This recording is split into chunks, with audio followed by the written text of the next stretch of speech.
Greetings, Inquisitors. Welcome to Week 12 in the Rise of Obticeo.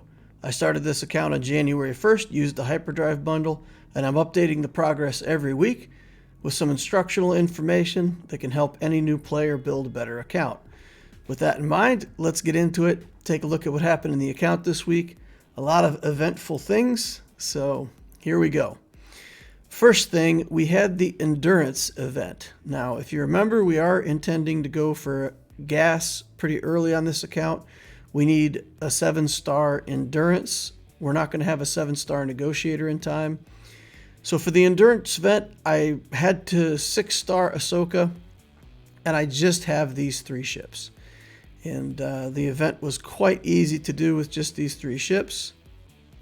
We did an 800 crystal refresh, and we did a second time with just these 3 ships. Bigs, Ahsoka, and 5s. We just use 5's big skill first, put a target lock on somebody that gets taunt up on Bigs, and it was pretty academic from there. Very easy to finish this out. You can only refresh it once each time it comes up. Then you no longer have the option to refresh. But if we refresh it a few times, we have 40 shards, so we could get that within 2 cycles. Now, it's within reach. So we'll probably refresh it again next time.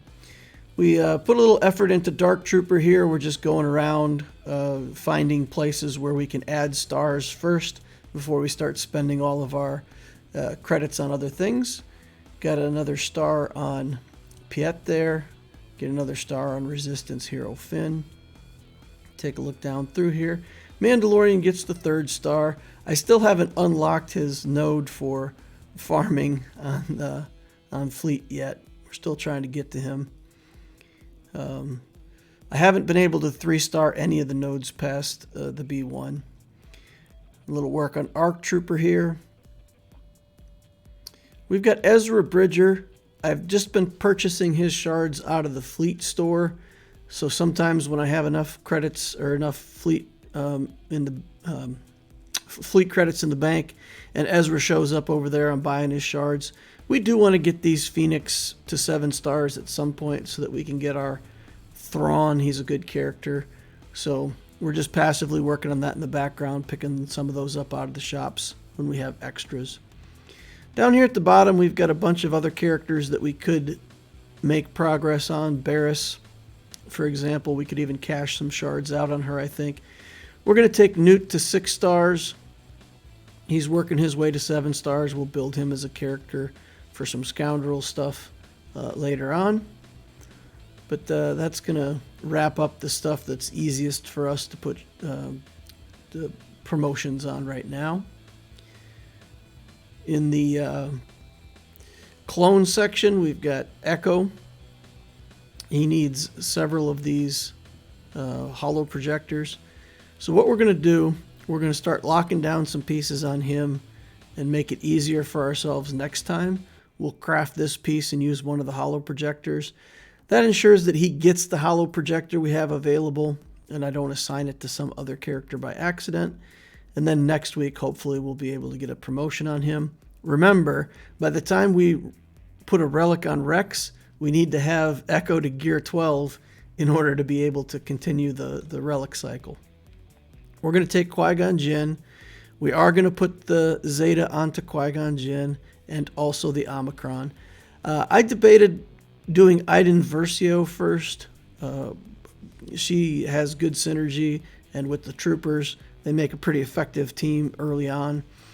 But at the end of the day, I feel like Qui-Gon's probably a better investment. It allows us to start using some of our Jedi a little better in Grand Arena. So here we go into Qui-Gon, and we're remodding him. We're looking for speed. We're not looking to make him blazing fast, but with his Omicron, every speed gives an additional 30 offense, so it's a big deal to get him a little faster. We get him up to 227 with a decent crit chance.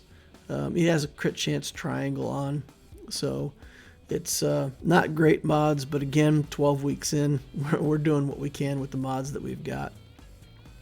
We really need to get Anakin going as well. He's a key part of that Qui-Gon team, Padme team if we build that later. So definitely have to start doing some more work on Anakin here. We'll work a little bit on his skills. give him some upgrades here and take a look at his mods. His mods are okay. We've got level 15 mods on him. Again, not good stuff, but better than nothing. Work a little bit on Ahsoka. As we get these Jedi up, and then again with Ezra Bridger, who we're building in the background, we'll get enough Jedi to be able to get Grandmaster Yoda to 7 stars in fairly timely fashion. We've got a bunch of these First Order at 5 stars from the Hyperdrive bundle, but we do have to try to build a team of 7-star First Order, because I do want to get that BB-8 unlocked at 7 stars. We've got the BB-8 at 5 stars already, so it's just a matter of finding the right characters in First Order to build. We're probably going to build the First Order SF TIE Pilot. He comes out of the guild store, and it seems like we'll be able to pick him up out of the shop. We got the First Order Officer already done, crew done. So with that, we should be able to get to the 5 that we need. Keep chipping away at that. And of course, Phasma's a shop character as well, so Phasma to 7 stars, no problem.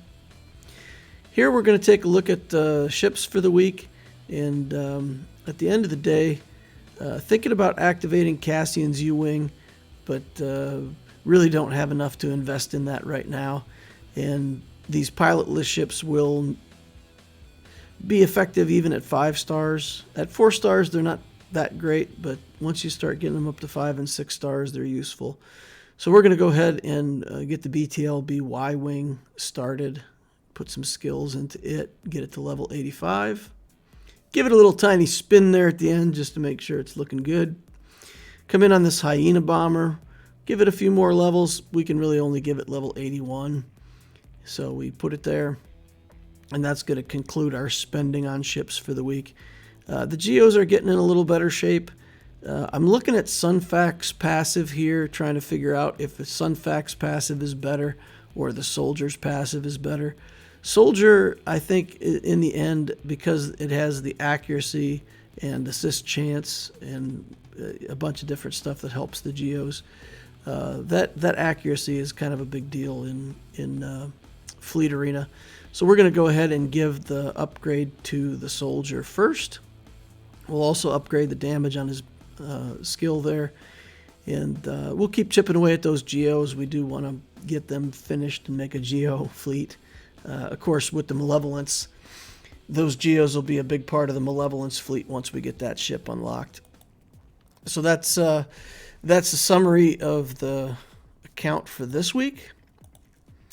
That brings us to 1.54 million galactic power. We added another 60,000 this week. We got 4 relics. We got our 6th Zeta now that we've got Qui-Gon Jinn, and our first Omicron again on Qui-Gon. Squad Arena, we're still doing okay with the mixed team with Vader, EP, and 2 Geos. We're getting top 50 still. In Fleet Arena, we get top 5 most days when we can play. Some days, if I don't get an opportunity to play, I'm not able to climb into the top 5 anymore. So we've really got to get that Geo fleet finished out. And the project is still to relic Rex for next week. I think it's going to be more of a challenge to get Echo to gear 12 and have him ready to relic next. I think Rex getting to relic won't be a problem. I think having the next character ready to relic could be a challenge, though. We still got Shock T to farm up, and we've still got the ARC Trooper to go to, so that project's going well, but it's the characters in the middle that are behind. Plan for next week, Mon Mothma's done. We got her to 7 stars, so that finishes her farm out. So we got Jedi Knight Anakin rotated in now on regular energy. For the fleet, we've got Anakin's ETA. We're going to start farming Sunfac out of there to try to get him to 7 stars faster.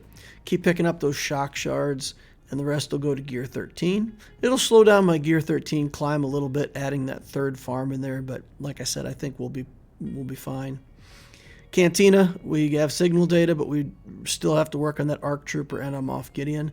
I want all those characters to 7 stars, so we have to balance that.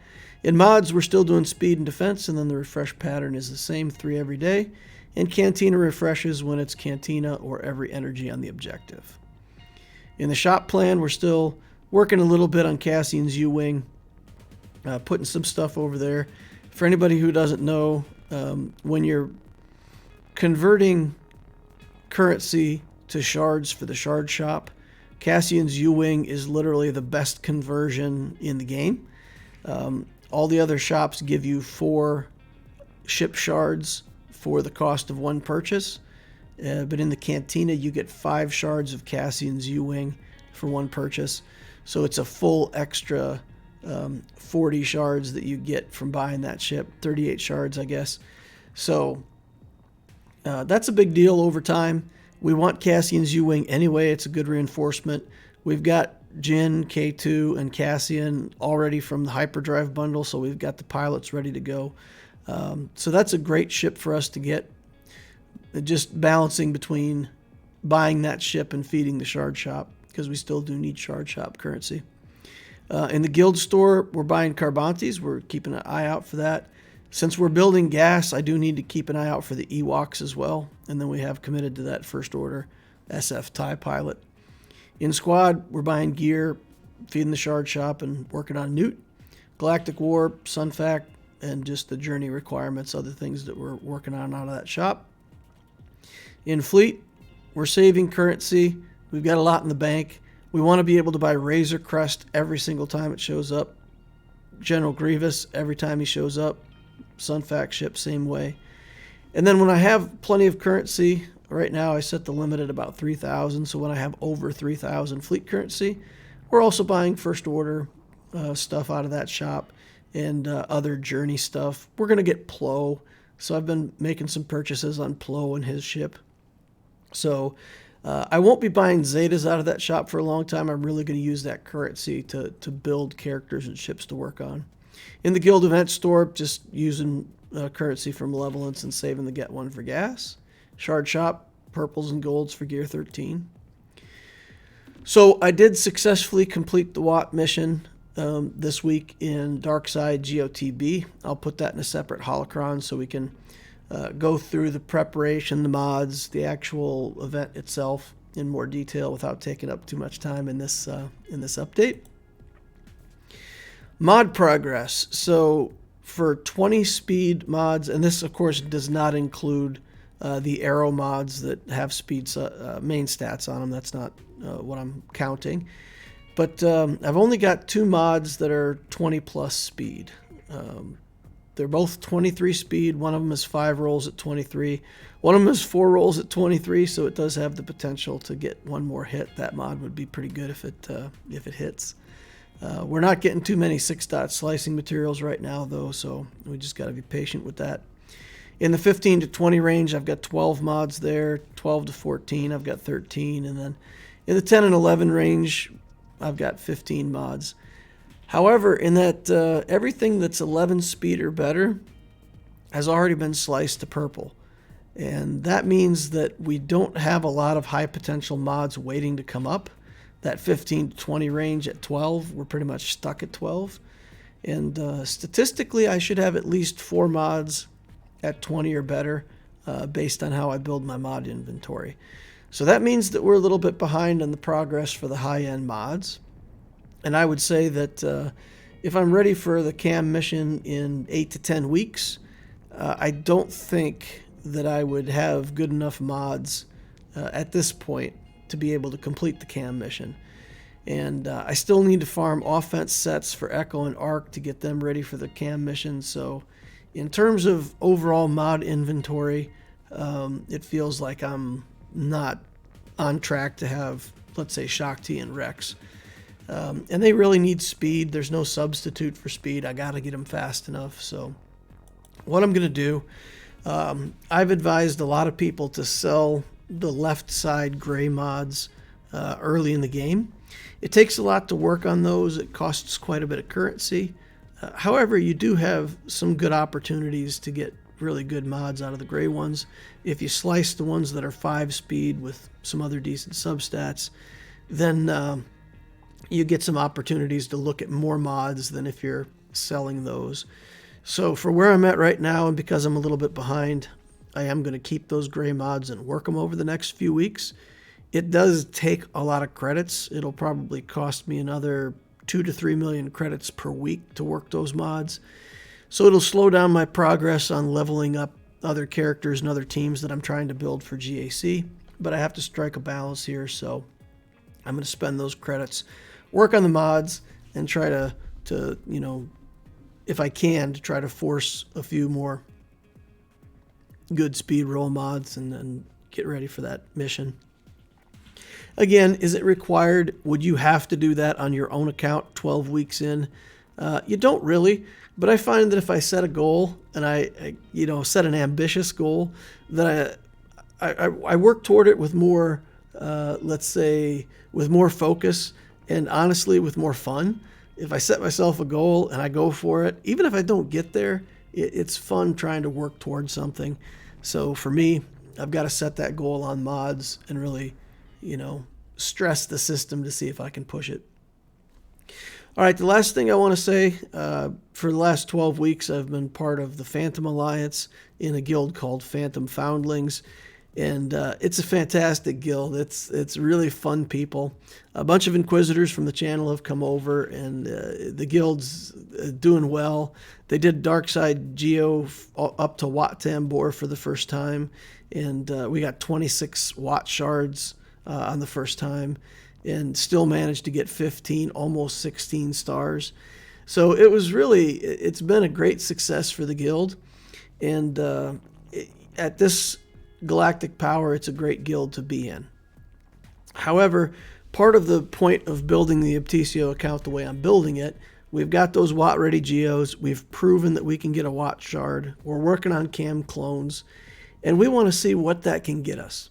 How good of a guild can we get into at 1.5 million galactic power, but building in the right way and making the right promises to a guild? So promise them full participation, 600 tickets a day, be in all the events, and see what I can get.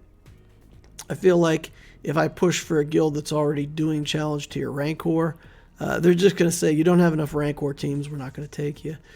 So we'll see what the balance is, but I feel like at 1.5 million with the account build the way it is, that I should be able to get into a guild somewhere between, let's say, 200 and 250 million GP that's working on light side geos, that's maybe not completing the sea pit, but working in that direction. And let's say the guild says, we'll consider you, but you have to build a shock clones, and after that you have to build another sea pit team. And that's fine with me. I'll direct the relic efforts on this account toward what the guild needs. And again, what I want to show you all, hopefully what I can show you all, is that if you do that and you're willing to be open-minded and you're willing to let the guild direct your build a little bit and do what they ask, you can probably get into a much better guild than if you just say, here's my account, let me know if you want me, right? So I'm going to try to sell the account a little bit, sell it to some guilds and see who will take me. And over the next few weeks, we'll do that research, and I'll let you guys know how it turns out. I'll let you know what kind of guilds we qualified for. And of course, I'll try not to waste anybody's time. So, I'm not going to talk to all these guild leaders and waste their time. But again, the key is to do some research and then figure out where this account really could land at 12 weeks. All right, that's going to wrap it up for this week. Thank you all for watching. Remember to hit that like button if you haven't done that already. Subscribe to the channel to watch more Obticeo videos when they come out in the future. And join us over on the Discord. We've got a great Discord community. The link is in the description of the holocron down below. Just click that. It'll take you there. And you can become part of the Inquisitors over there on the Loquitur server. All right, thank you very much for watching. And I will see you all in the next holocron.